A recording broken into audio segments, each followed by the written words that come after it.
Fala aí pessoal, tudo bom?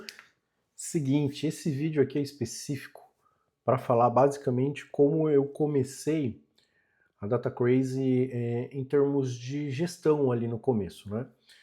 Eu queria deixar uma coisa aqui bem clara nesse vídeo. Eu, André Ribeiro, eu não sou um CEO, eu estou como um CEO. E por estar como um CEO, eu tenho que executar algumas funções estratégicas, de visões, de aprovação, aprovações, de gestão financeira junto com o nosso gestor e por aí vai. Porém, eu sou de fato um grande empreendedor. Isso é o que corre na minha veia, isso é o que eu sei de fato fazer. Então, assim, André, cara, você é um excelente CEO ou você é um excelente empreendedor? Cara, eu sou empreendedor. Eu sou tão empreendedor que se você for lá no meu Instagram, eu, André Ribeiro, você vai ver que eu estou ensinando a galera a chegar no teu 1 milhão de MRR de SaaS, porque eu sei fazer isso. E aí, qual é o estágio que eu vou quebrar? Eu quero quebrar esse 1 milhão e aí depois, né, esse 7 dígitos e pro 8 dígitos. Mas só para você entender, quando eu comecei a Data Crazy, eu já tinha algumas outras empresas. Porém, foi muito crucial nesse começo da Data Crazy algumas coisas. Claro que tem que ter caixa, tem que ter um monte de coisas. Depois, num outro vídeo, eu vou falar sobre essa questão financeira. E aí, como eu comecei? A primeira coisa, cara, que você tem que entender que você precisa é sempre de uma pessoa que topa as suas loucuras. E ela tem um perfil um pouco mais técnico, se você estiver nessa área de SaaS e exigir isso. No meu caso, o Gil. O Gil falou, bora fazer essa parada. Eu falei, bora. Só que quando eu quis fazer a Data Crazy, eu não queria ter desenvolvedores. Então eu mesmo queria aprender a desenvolver e etc. Né? E aí, vocês já sabem, não sei desenvolver. Aí eu coloquei o Gil para aprender, ele até aprendeu, mas ele também não é um desenvolvedor. E aí eu falei, caraca, velho, tá eu e o Gil, a gente conhece o mercado, eu já tenho uma visão muito ampla do mercado, qual que é a dor do mercado, qual que é o problema do mercado, e eu sei vender, só que eu não tinha um produto. E aí, cara, o que, que eu fiz? Eu contratei, lembra, eu já tinha caixa, tinha uma outra parada, eu contratei uns desenvolvedores para começar esse projeto no Code, né? Se eu não me engano, foram 2 desenvolvedores. Então era eu, o Gil e esses 2 desenvolvedores. Cara, a gente tentou, não conseguiu. Tiraram o projeto que estava na minha cabeça, uns papéis que eu desenho muito, né? Eu desenho num aplicativo chamado Miro. E aí os caras não conseguiram deixar isso do jeito que eu queria, e sempre tinha um bugzinho ou outro, um problema de lógica, e aí não foi para frente. Aí eu contratei mais desenvolvedores, seniors nesse caso, e trouxe, né, para dentro de casa. Teve duas ondas. Eu trouxe um desenvolvedor, não deu certo, porque ele trabalhava no meu projeto em mais 1.000. Trouxe um outro desenvolvedor caro, também não deu certo. O cara era muito bom, mas ele trabalhava no meu projeto em mais 1.000, ele queria as coisas dele. Veio uma pessoa trabalhar com a gente nessa época do primeiro desenvolvedor código mesmo ali, já depois da equipe do No Code, que foi a Angélica. Ela inclusive foi uma indicação do primeiro desenvolvedor código ali que a gente teve. Ela se desenvolveu muito, né? Daquela época para cá, tá 2 anos com a gente, e eu fiz um vesting para ela ficar na empresa, ter uma parte societária ali. E aí já começou assim. Porém, cara, a gente não tinha know-how para fazer o sistema ser push. Foda mesmo. Por quê? Porque pensa o seguinte, cara, a gente ia atuar na área de automação, na área de IA, na área de CRM, e essa operação é muito crítica, então precisa de bons dev. Foi aí que eu conheci um cara chamado Gava. Esse cara é um desenvolvedor extremamente sênior e ele topou vir pro projeto. De tanto ele ver nós sofrendo, ele falou, cara, eu vou fazer essa parada contigo. Daí eu sentei com ele ali, então você vai ser sócio, você vai ter uma grana também, etc e tal. Aí ele veio pro time. Aí um outro cara chamado, não posso falar ainda, é um sócio oculto, é um dos maiores DevOps que eu já conheci na minha área inteira de tecnologia, eu venho desse mercado de tecnologia. Ele também topou ser sócio, ali a gente fez um time. Aí, o Gava, a Angélica e mais 2 desenvolvedores que a gente contratou, eles conseguiram pôr o sistema no ar, não da maneira que eu queria, mas o mínimo viável, mas já com um nível de consciência legal. E aí, o que eu e o Gil começou a fazer? A gente tinha muito contato no mercado, começamos a ligar, deixar a galera testar, ajudar eles a implementarem. A galera foi aprovando, uns pedindo para mexer, melhorar alguma coisa, a gente foi melhorando, e aí a ferramenta foi avançando, né? Aí eu e o Gil começamos a rodar tráfego enquanto o Gava, a Angélica, os desenvolvedores começavam a programar, eu envio o tráfego e colocando o cliente, por aí vai. Né? Eu lembro que em janeiro ali eu falei, a gente começou a vender dia 22 de novembro de 2024, e aí em janeiro eu falei que a gente ia bater mais ou menos uns 100 clientes. Aí a gente bateu 100 clientes, assim, foi muito legal. E a gente ainda não, nesse atual momento que você está vendo o vídeo, a gente não está 100% no break-even, porque eu trouxe muitas pessoas da minha outra empresa que eu tinha, que era uma empresa focada em digital, que era empresa, pessoas muito boas que eram difíceis eu recriar, né, ou trabalhar para desenvolver aquela mão de obra, vamos dizer assim.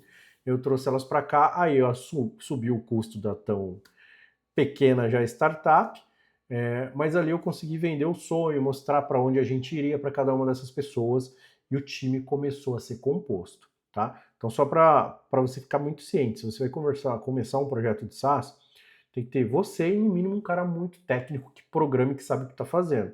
Aí depois você vai colocando um cliente, outro cliente, aí tu vai mensurando ali o dinheiro que vai entrando, o dinheiro que saindo, e vai subindo o time. Dependendo do nível de mercado que você vai, e dependendo do software que você tem, vai ser necessário queimar caixa. É inevitável isso.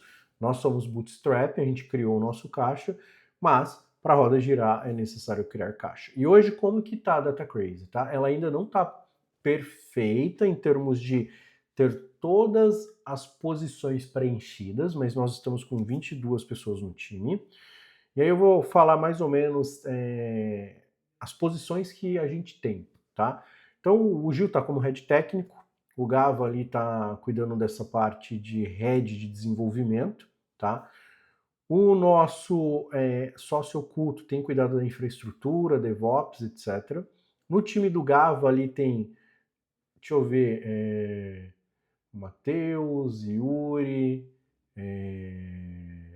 Patrick, Gui, Gustavo, Bernardo, quem mais? Quem mais é desenvolvedor ali? Matheus, Patrick, é isso aí. Yuri, Gustavo, Bernardo. A Angélica, claro, né? A Angélica é braço direito do Galo. E acho que só isso é um time de dev. Aí depois, cara, tem o time que para mim é um dos maiores e melhores, e é um dos times que eu mais vou investir, que é de suporte. Hoje quem lidera ali em termos de diretoria, aí eu tenho como se fossem duas diretorias na empresa, né? Uma, quem cuida é a Jéssica, né? Talvez você não conheça, ou se você já conhece a DataCrate, você vai conhecer, e a outra é a Amanda. A Jéssica, tudo que é externo, venda, comercial, tudo que influencia o cliente de alguma coisa para o nosso front, para fora. A Amanda é tudo que é interno, é o processo, a excelência, é tudo que é detalhinho, KPI. Então ela hoje cuida, por exemplo, do time de suporte, mas não é ela que é a gestora do suporte. A gestora do suporte é a Thaís. E lá no suporte a gente tem Thaís, tem Breno, Rafael, Kaline, o Bernardo ajuda ali também. A gente também tem o Matheus dos Dev que ajuda ali na parte de bug.